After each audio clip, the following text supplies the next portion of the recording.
Kisah pemuda kaya, anak bos besar, pemilik 73 perusahaan, yang menjadi cleaning service. Episode 730, bagian kedua.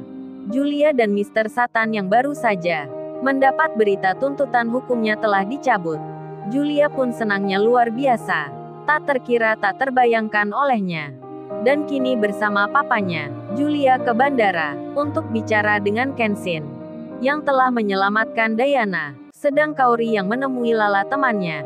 Kaori pun masuk ke dalam mengambil minuman, serta mengambil handphonenya lagi. Diletakkan HP-nya itu di meja dekat tempat duduknya. Lala lalu bicara dengan Kaori. Kaori gimana nih, katanya Sania teman kita sekolah dulu akan menikah minggu depan. Berita di WA katanya satu sekolah ikut diundang. Gimana Kaori, apa kita datang nantinya? Dengar-dengar nih calonnya Sania itu orangnya dermawan sekali. Teman-teman banyak yang bilang, calon suaminya Sania suka membantu orang yang membutuhkan. Bagus juga ya Sania dapat laki-laki seperti itu. Gua aja nyari belum ketemu. Gimana Kaori, datang nggak nanti kamu? Kaori menjawabnya, ya nggak apa, Lala datang aja. Namanya juga teman sekolah. Terus kapan waktunya, di mana tempatnya? Lagian kita kan sudah lama sekali nggak pernah bertemu dengan Sania. Lala menyahutnya. Iya Kaori, aku juga sama. BTW Sania itu kan dulu sama seperti kamu Kaori. Bokapnya kan seorang pengusaha. Sania itu juga suka barang yang mewah. Berteman aja harus yang sama dengannya. Katanya sampai kuliah juga begitu.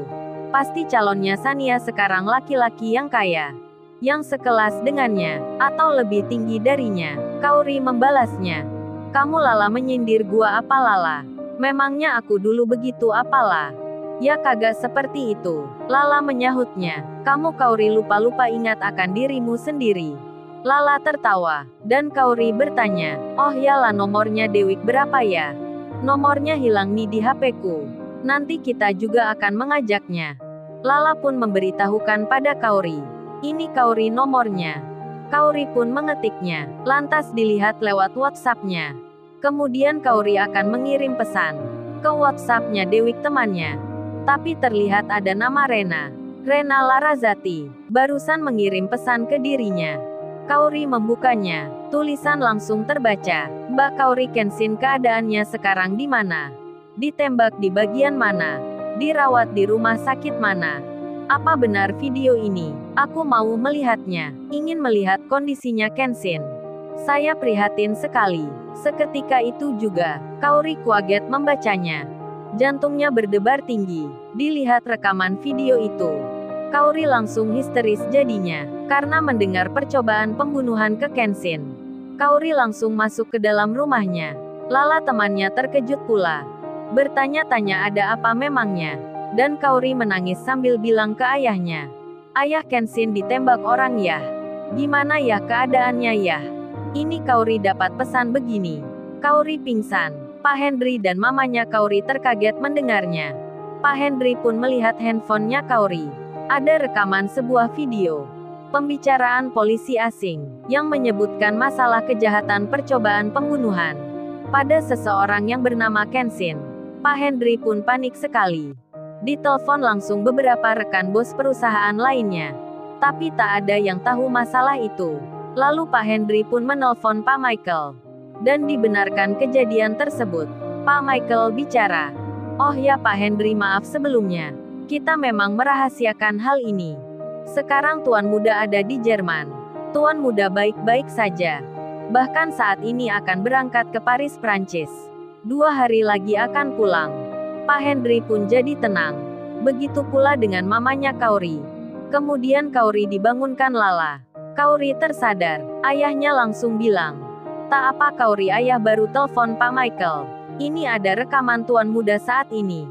Video Kenshin terlihat bicara, berpesan pada Kaori. Kaori lega jadinya.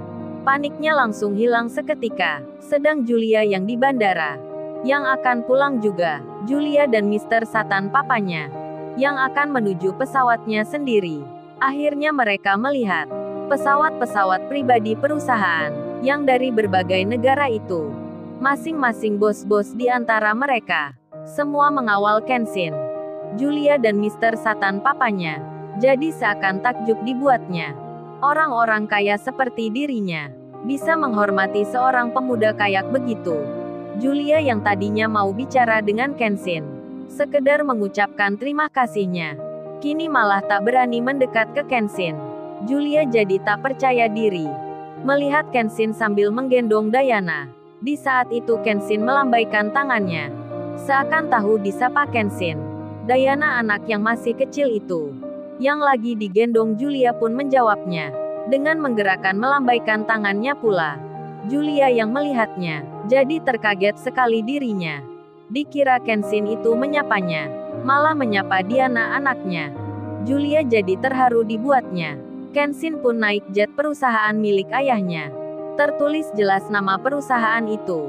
Mr. Satan membacanya. Terkejut langsung dibuatnya. Mr. Satan bicara pada Julia, putrinya. Julia ternyata pemuda itu anaknya Pak Bill Gates. Julia, pengusaha yang punya banyak perusahaan besar di dunia. Salah satu orang paling kaya pula. Makanya kenapa dia sangat dihormati begitu. Papa baru tahu sekarang. Baru tahu laki-laki itu anaknya. Pantas dia dipanggil Tuan Muda. Ternyata begitu jawabnya. Asal kamu tahu Julia, banyak perusahaan-perusahaan di seluruh dunia, termasuk perusahaan milik papa itu, membayar ke perusahaan Pak Bill Gates tersebut. Dikarenakan memakai teknologi penemuannya, jadi tak heran kalau bos-bos dari banyak negara hadir di sini. Tak heran pula pesawat-pesawat perusahaan ada di sini. Julia menyahutnya. Jadi pas sekarang Julia tahu jawabannya. Mengapa dia bisa pergi ke Jerman ini tanpa diketahui oleh penjaga bandara dan polisi. Ternyata dia naik pesawat jet private itu.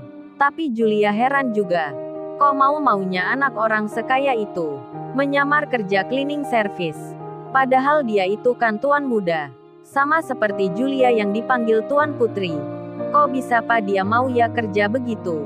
Di tengah hal tersebut, Rena, Niken, Natalia, Maya dan Anggun, serta Pak Bargali dan keluarga lainnya, mereka akan naik pesawat jet private yang kedua, dengan tujuan ke negara semula.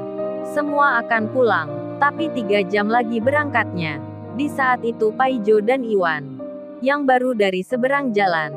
Sebelumnya Iwan yang mendapat pesan dari Kenshin, agar membawa barang oleh-oleh yang disiapkan. Paijo dan Iwan pun masuk ke bandara, dengan membawa tas besar masing-masingnya. Kemudian di dalam bandara mereka bertemu lagi dengan Marcel dan Yanti, 2 pengusaha kaya yang tadi menghina. Yanti itu lalu bicara, "Hei pembantu, rupanya kalian berdua pulang juga ke negara yang sama. Apa majikanmu yang bernama Kenshin itu sudah bangkrut? Tak bisa membayar gajimu lagi lalu kalian diminta pulang. Kalau bangkrut majikanmu suruh melamar kerja di tempatku. Ada posisi tinggi untuknya, maksudnya naik pohon dan berjoget di atasnya." Hahaha, Yanti dan Marcel tertawa. Iwan menjawabnya, "Kalian gak tahu tentang Kenshin, malah bicara seenaknya. Semoga nanti kamu bertemu Kenshin, biar tahu malu ucapanmu." Iwan pun bicara, "Ayo Jo, kita ke pesawat Jo. Tak usah menghiraukan orang-orang ini." Iwan dan Paijo berjalan ke sebelah kiri. Marcel pun berkata, "Hei pembantu, memangnya lu mau pergi kemana? Naik pesawat komersil itu di sebelah sini.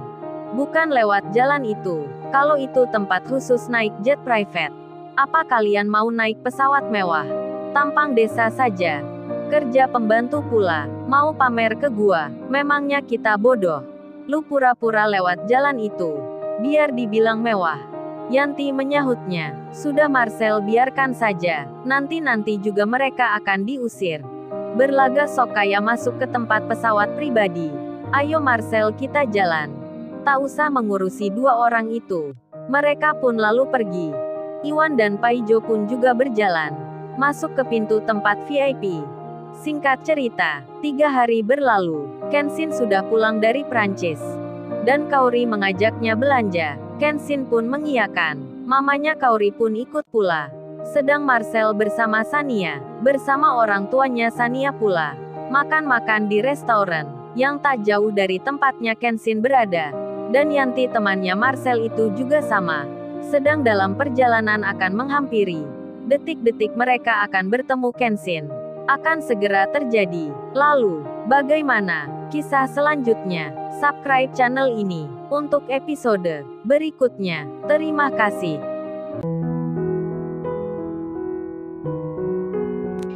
Jangan lupa ya guys, untuk kelanjutan ceritanya ada di artikel YouTube.